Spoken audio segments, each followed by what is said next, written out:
Today we're taking a look at some NHL trade rumors around the Vancouver Canucks, the Arizona Coyotes, and the Washington Capitals. Rumor has it that top center Evgeny Kuznetsov has requested a trade and wants out of Washington. Plus, we have some other significant signings involving the Sharks and the Jets and the Blackhawks, and we have some other updates from around the league. All that coming up next. So welcome back to another video here at Top Shelf Hockey. As I mentioned, we have a variety of NHL news and some trade rumors to take a look at here today. First up, before we dive into the news though, I want to take a moment and take a look back at this day in hockey history. Actually, a couple of significant items have taken place in the past on this day, March the 24th, all those years ago. Back in 1982, Wayne Gretzky became the first player to ever record 200 points in an NHL regular season. Of course, that was pretty significant at the time, still pretty significant here today. Of course, we have a guy like Connor McDavid, who's on pace, he's not going to hit 200, but, he's going to have the highest point total that we've seen in a long time, probably around 150 or better. And, that's quite an accomplishment based on how the game has changed, right? In 1982, for the very first time, we had a 200-point NHL player, which was really quite something when you think about it. And also on this day, back in 1997, it was announced that the Hartford Whalers were going to be moving and relocating at the end of that regular season. So at the end of 96-97, of course, the Hartford Whalers ended up relocating, became the Carolina Hurricanes, where they still are today. But of course, Hartford, along with other teams, around that same time frame, had lost their franchises. We've seen the Winnipeg Jets moved along after that. The team in Quebec City, the Quebec Nordiques, of course, went on to become the Avalanche. All within a few years, Canada lost a couple of franchises, plus the Whalers moved. It was quite a time in history in the NHL that things were not going well. It was largely due to the major discrepancy between the Canadian and U.S. dollars. The Canadian dollar at one point was only valued at around just over half of an American dollar. So it really put up the cost trying to do business in U.S. dollars. It really put a lot of pressure on the Canadian teams, and some of them just could not turn a profit, just could not survive in that kind of climate. It lasted way too long, and some drastic impacts took place, especially for the Nordiques, who went on to become the Avalanche, and very soon after win a Stanley Cup. That's quite traumatizing for that fan base. The Whalers were nowhere near the success rate, of course. Carolina now, the last few years, has been quite successful, when it took a while for them to get there. Now, on to the actual news here today that we've talked about this day in hockey history. We have a few interesting signings of some college players. The San Jose Sharks have signed Henry Thrun, who's a U.S.-born left-shot defenseman.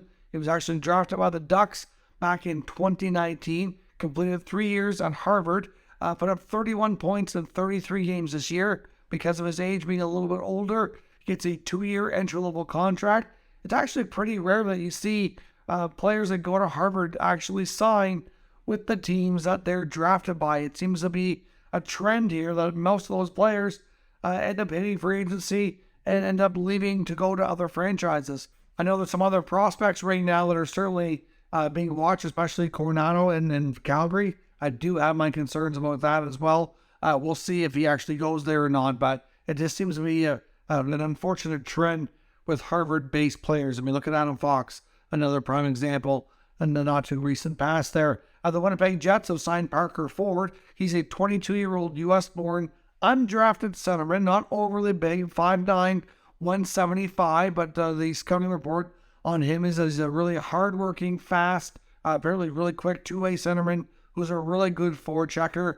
Will put up a little bit of offense, but the fact that he's a good forechecker, hard worker, and very quick certainly shouldn't go over well with his teammates. He's going to report for the rest of this year down to the American Hockey League and play with the Manitoba Moose. He also gets a 2-year entry-level contract because of his age, being a little bit older. Completed his college hockey at Providence College. So that's a pretty good addition there for Winnipeg. Probably projects to be a bottom six forward, most likely, should he make the NHL. The Chicago Blackhawks have also signed a prospect. This one knows a little bit younger and actually a drafted prospect. They signed Paul Ludwinski, who's an 18-year-old Canadian-born centerman. He was taken in the second round in the 2022 AHL draft. Played for the Ontario Hockey League, Kingston Frontenacs, and he gets his 3-year entry-level contract on the books with Chicago. Now, a few updates from around the NHL here as well. The Washington Capitals confirmed today that Sonny Milano is going to be out of the lineup for a period of time, expected to miss approximately a week with an upper body injury, so that's certainly not good there. The Seattle Kraken have reassigned goalie Joey Decord back down to the American Hockey League. Of course, he's covered for Philip Grubauer, who had to miss a little bit of time due to a non-COVID illness for the past week, and certainly played extremely well during his time up, but he has to go back as well. And the Ottawa Senators announced a couple of really unfortunate injury updates today, indicating that defenseman Jacob Chychrun is going to be out for about 2 to 3 weeks, so really, depending on his recovery, could very well mean the rest of the season. He was playing extremely well after being acquired from Arizona, and is not going to help with their playoff push. I know they're going to have an uphill battle regardless, and the odds of them getting in are certainly against them. They don't have the greatest odds, but they certainly have some good math to work with moving forward. One of the teams they're chasing by 4 or 5 points is the Florida Panthers, and they do have 2 games left against them.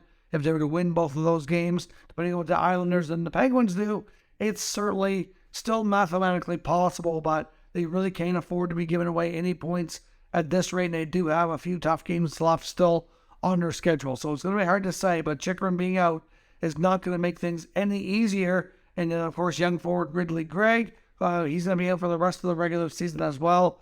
He's got some sort of a sternum injury. So I think in the case of Gregg, he'll need to get a little bit bigger and stronger, but certainly had a good first taste of the NHL. Certainly looks like he has a bright future, but it's going to need the rest of the time here in the next few weeks to recover. And then from there, hopefully get more training in the offseason and be more ready, hopefully, for next season. And the Avalanche also announced today that Alex Galchenyuk has been assigned down to the Eagles at the American Hockey League level here as well. Now, yesterday we talked about the fact that the former majority owner of the Coyotes and current minority owner, Andrew Barroway, was arrested in Aspen, Colorado on a couple of charges, one being a felony charge, one being a misdemeanor. Some talk today wondering if his behavior or the incident could have any kind of impact on the Coyotes' relationship with ASU. When they signed that longer term, I think it was 3 to 4 year agreement with the university to be able to use the rink, I know there was a built-in clause in that contract talking about good behavior. And a lot of that, I would imagine, is stemmed from the fact that the Coyotes didn't have a great reputation, given the fact that they had, not paid their bills. They had some disputes with, their former arena and the lease holding there, and taxes and everything. There was a lot of, ongoing unpaid bills with Glendale that were, had to be threatened basically to be resolved. They were almost locked out of their previous arena in last season before they made the jump to ASU, and obviously just had really bad optics. I mean, once they were threatened, they did pay up quickly. A lot of people seem to not have concerns. I know from a fan base and media perspective that it wasn't the case of them not having the money, but you have to wonder if they did have the money, why were they not paying their bills? It was just really bizarre. But at the same time, regardless of what the real reason and rationale was behind all that, they still created a lot of bad PR and didn't have a great reputation within the community and on a national spotlight. So they certainly built in a clause in their contract basically stating that any kind of bad behavior can result in ASU kind of giving them the boot and no longer welcoming them to use their arena and their facilities. So there's some concern over the minority owner's, arrest, especially if he turns out to be found guilty here in the not too distant future. I'm not sure how long it's going to go from a court perspective. I don't know how long things will drag out, but some are wondering if that incident will have an impact on their relationship and ability to remain at ASU. Now, of course, he's suspended indefinitely, which keeps him from attending games and doing really anything with the team on a day-to-day basis. But I know Craig Morgan indicated in his reports, who covers the team closely there, is well connected, that Barroway really doesn't do much of the team on a day-to-day basis anymore anyway. He only owns a small 5%, so certainly not like he's there all the time anyhow. So it really shouldn't be an issue from that perspective for him to be suspended per se. But like I said, the concern would be, is there going to be any impact with the relationship with ASU? And then at the same time, there's going to be a big vote coming up in the middle of May. So, in about 7-8 weeks' time, there's the vote going to the public and of the residents in the area for the arena project. I believe there's a couple of referendum questions that they're going to be up and being voted on, and they have to get their votes in order to secure the deal to start the process to build a new arena. Now, obviously, perception is large, and you don't want a case of the local residents, not wanting to support this group anymore because of this type of thing. So hopefully this won't have too much of a negative impact on the whole situation, but it certainly has possible spin-off effects that could be large and detrimental. But we'll hope for the best here, that it's really not, considering his role is now quite small. If he was still majority owner and trying to do all this, I would be a lot more concerned and worried about the ramifications, not just on himself, but how it impacts the team as well. Now, on the trade front, we could see a variety of deals, of course, this season, especially at the draft, once the offseason's officially into high gear in a little while, once the season is over. Frank Valley of DailyFaceoff.com, well-connected NHL insider, talking to Vancouver media and different talk shows, has indicated he still feels that even though the things have turned around a bit in Vancouver, the Canucks have played better under Rick Tocchet as of late. They seem to have better structure. They're getting a better result. And we know that JT Miller, who was a big talk of a lot of trade rumors and speculation, has been better offensively. He's up to over a point per game per season now on the season, 71 points in 70 games. But he still feels that it's in their best interest, and that their number one preference is still to find a trade for him before that no trade clause kicks in on July 1st. I think that based on his reports, it sounds like the team might still have regrets over that long-term deal that they gave him.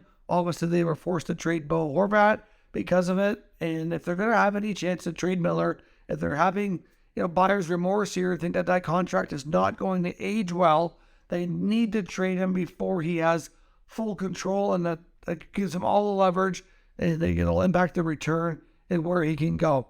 Now, obviously, going into the beginning of an 8-year or $8 million contract is not going to make that contract easy. Doesn't mean this deal is going to take place, but I would suspect that it's in their best interest with what Frank Cervelli is saying.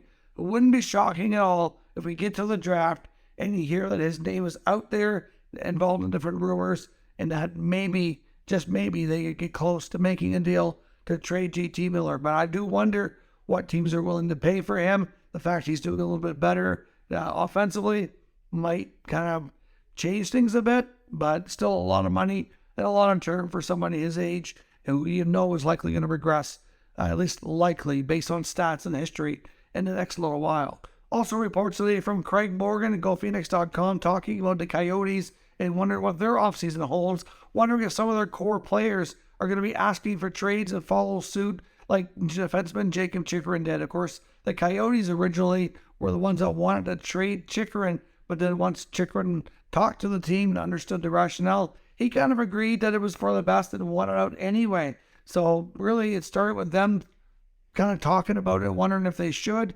kind of set a high price tag, and look what happened. They did trade him. I don't think they got the price tag or anything close to what they were hoping for. And now could guys like Clayton Keller, Lawson Krause, or Nick Schmaltz be next? I mean, guys like Clayton Keller and Nick Schmaltz have a decent amount of term and money on their contract, and do they want to waste their prime years rebuilding? That's kind of the part, and the main article, point of the article here that Craig Morgan writes is that, are these guys going to want to stay during their prime years for a team that's rebuilding, uncertain future of the arena, not playing with a ton of high quality players? Is this going to be where they want to stay? Or would they prefer to go somewhere else, take their talents elsewhere, and, get a chance to play in playoff hockey and actually have a chance to win? I mean, Clayton Keller is having an amazing season. I would think at some point that there would be a lot of interest in him if they made it known they were willing to trade Keller, and I'm sure the price tag return would be nothing short of, pretty substantial. Teams would line up to get this guy, and they would definitely be willing to pay the price. He's well worth it in many cases. I mean, look at what he's doing on a team that's not overly strong with not the greatest line mates. You put him on a team that's, much stronger. You think the sky's the limit. So to me, it does make sense, whether it be Keller or Schmaltz or Krause. We could see any of these guys traded in the offseason.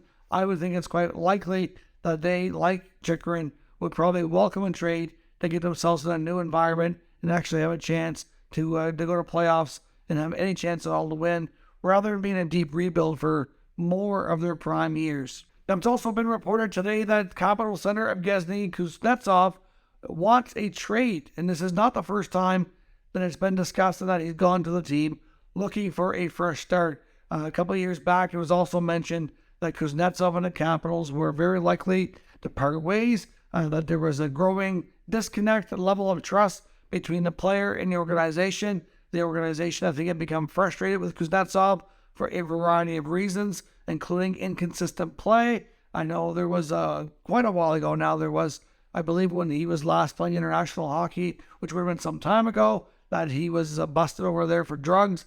That didn't go well. On top of that, Kuznetsov himself has just not really been, I guess the most consistent guy. I mean, his point totals are okay, but they're not really what he's capable of. And at the same time, you have to wonder if it's really more than anything that he just really wants a first start, and that his play might be directly connected to that. I know during the time frame when the NHL was trying to play through COVID and with more COVID protocols, there was times where he and Caps goalie at the time, Ilya Samsonov, both were in trouble with the team on multiple occasions for not following COVID rules and restrictions and whatnot. And I know there was a bit of a disconnect and issue between the player and team then.